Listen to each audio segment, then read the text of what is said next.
आगामी निवडणुकीमध्ये ईव्हीएम मध्ये घोळ नको असं बच्चू कडू यांनी म्हटलंय। मशीनमधून होणारी मतचोरी थांबायला हवी असं मत बच्चू कडूंनी व्यक्त केलं।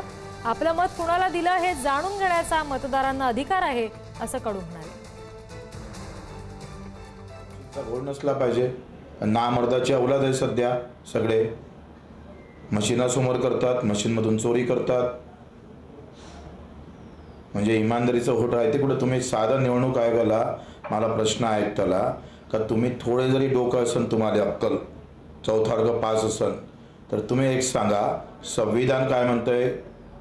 संविधानामध्ये मताचा अधिकार जेव्हा दिला तर मत आमचं आम्हाला भेटलं का नाही भेटलं एवढा अधिकार संविधानानं मतदाराला दिलेला आहे। आज तुम्ही दाखवू शकता का? सांगा का माझं मत मला भेटलं का नाही भेटलं? मी ज्याला मत मारायला ठरलं होतं त्यालाच ते मत गेलं का दुसऱ्या गेलं? सांगू शकता निवडणूक आयोग?